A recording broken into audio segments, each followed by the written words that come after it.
Another airline situation with an unruly passenger. Check out this video from someone on the flight. The American Airlines flight Sunday from LA to D.C. was diverted to Kansas City. The airline said the flight stopped because a passenger was interfering with the flight crew.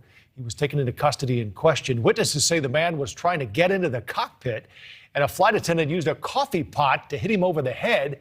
And then other passengers rushed to the front of the plane to try to help hold him down. This was one of two incidents actually on Sunday that caused American Airlines flights to be diverted as a result of a passenger causing a disruption. So far this year, the FAA says there have been 394 reports of unruly passengers. 255 of those were mask related. Again, that's just this year. Last year was a terrible year for this. More than 5,000, in fact, almost 6,000 cases reported by the FAA.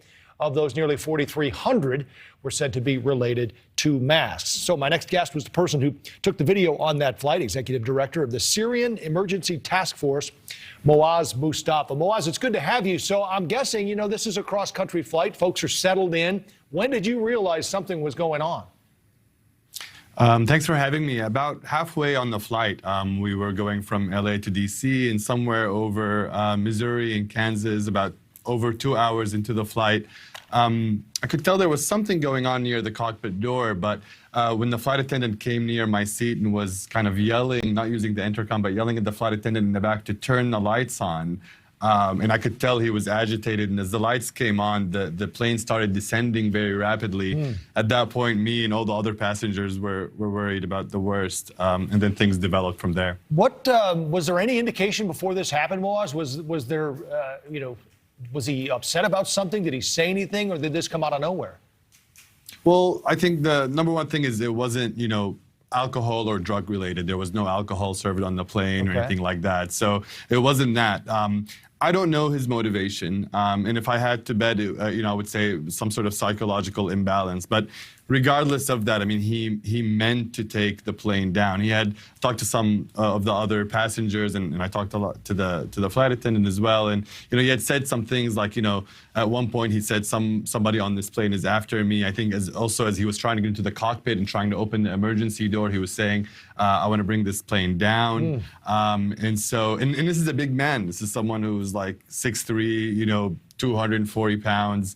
It was really scary. So at the beginning, people were scared because they thought maybe something happened to the pilot because we couldn't hear him and we're descending very rapidly. And then as we saw that this person was trying to break into the cockpit, and then when unsuccessful at that, was trying to open the door to the outside, that's when a lot of the passengers up front stepped up, and the American Airlines crew who sort of worked together. One of the flight attendants, the young man who sat next to my seat, I was kind of in the middle of the plane, went back, got a coffee pot and used it to sort of strike repeatedly on the back of the head because this guy wouldn't go down, and he's so big it was hard even for a few people to subdue him. So you're taking this video, Mouaz. It's frightening to watch. I'm just wondering what's going through your mind when you see this happening, and were you able to tell that he was trying to get the door open?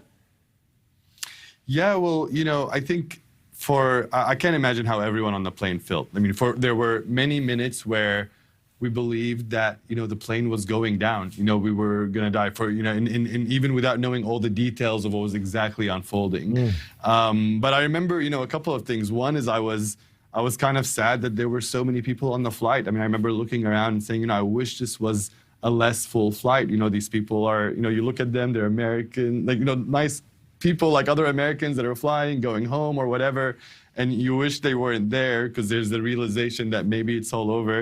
And then the second thought, honestly, you start thinking of the bigger picture. I was thinking that, I'm going to die today, perhaps, with all these people.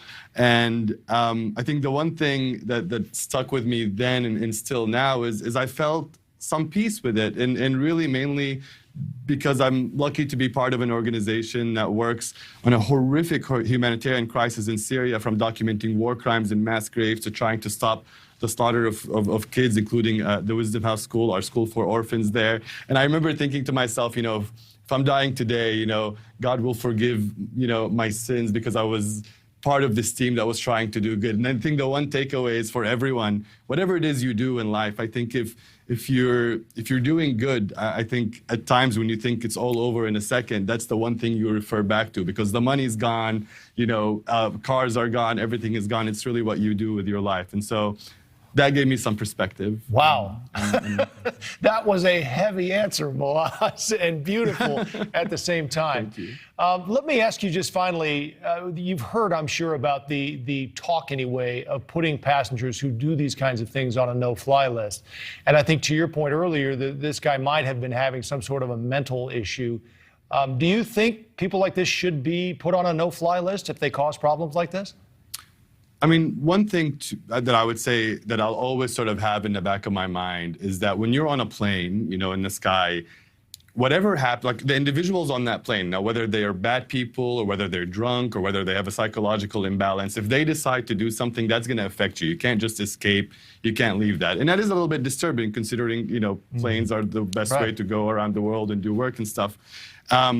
But because of how dangerous that is, I think it is important to ensure that we took all the precautions that people that are on these planes are not going to do something crazy. And so I do think that people that do not respect the crew, that attack them, and I give a lot of credit to American Airlines, the crew and the pilot for how they handled all of it, these people should never fly. And the second thing is, I take comfort, and everybody should, that there's a lot of good people, right? I think our country, having gone through different, horrible things in the past years, we've learned that in these tough situations, we've got to work together. And it was these brave passengers at the front, including, I think, a veteran and a reservist in the Air Force that stood up and were heroes alongside the flight attendant and others. And so that gives comfort that even if there's one bad apple, most of the people are good, and really proud of those passengers and the crew that deserve a lot of credit for a happy ending.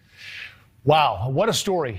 Mouaz Moustafa, thank you for the perspective and I guess the life lesson as well. That must have been very harrowing to know that this might have been the end for you. We appreciate you coming on and sharing your thoughts. Appreciate it.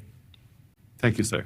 Thank you for watching. Click the red subscribe button below so you can get more of NewsNation's fact-driven, unbiased coverage.